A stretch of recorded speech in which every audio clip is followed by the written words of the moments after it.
पूरी तरह चीन के शिकंजे में आ चुका नेपाल इससे पहले भी भारत के खिलाफ हाल के महीनों में कई मोर्चे खोल चुका है। सबसे विवादास्पद और खतरनाक दांव था भारत के कुछ हिस्सों पर अपना दावा ठोक देना। पिछले महीने ही उत्तराखंड के 3 रणनीतिक रूप से अहम इलाकों को नेपाल ने अपने नक्शे में शामिल कर लिया था। इसके बाद से ही भारत नेपाल रिश्ते हाल के साल में सबसे खराब दौर में पहुंच गए थे।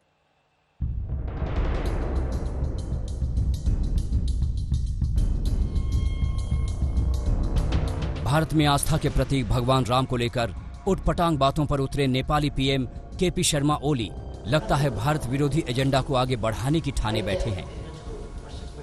हाल के हफ्तों की सिलसिलेवार घटनाओं को देखें तो साफ है कि वो अदावत की आग को किसी भी कीमत में भड़काना चाहते हैं। कुर्सी बचाने की गरज से महीनों से चालाक चीन का मोहरा बन रहे नेपाल के प्रधानमंत्री ओली ने सबसे खतरनाक दांव तो पिछले महीने ही खेला था। ओली ने इतिहास और तथ्यों से परे जाकर भारत के कुछ इलाकों को नेपाल के नक्शे में दिखा दिया था। ये विवाद अब तक बरकरार है, जिसने भारत और नेपाल के संबंधों में आजादी के बाद पहली बार खिंचाव ला दिया था। ओली ने भारत के उत्तराखंड में स्थित 3 इलाकों कालापानी, लिम्पियाधुरा और लिपुलेख को पिछले महीने नेपाल के नक्शे में दिखा दिया था। 20 मई को सबसे पहले ये नक्शा जारी किया गया था। भारत ने इस पर कड़ा ऐतराज भी जताया था।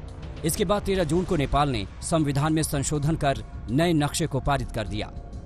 भारत ने साफ कर दिया कि नेपाल का दावा ऐतिहासिक तथ्यों या सबूतों पर आधारित नहीं है और इसका कोई मतलब भी नहीं है।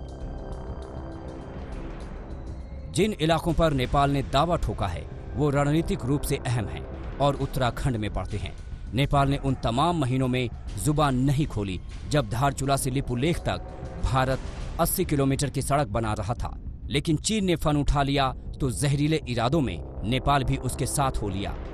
और जब भारतीय मीडिया ने घरेलू मोर्चे पर बुरी तरह घिरे ओली की कारगुजारियों का खुलासा करना शुरू किया तो ओली ने भारतीय चैनलों पर ही नेपाल में बैन लगा दिया। नेपाल हाल के दिनों में भारत नेपाल सीमा पर पड़ने वाले बिहार के इलाकों में सड़क निर्माण पर भी ऐतराज जता चुका है। हकीकत ये है कि ओली इस खेल में खुद उलझ गए हैं। चीन नेपाल को शिकंजे में ले रहा है, लेकिन कुर्सी के मुंह में ओली चीन को मुहरा बना रहे हैं। आज तक ब्यूरो।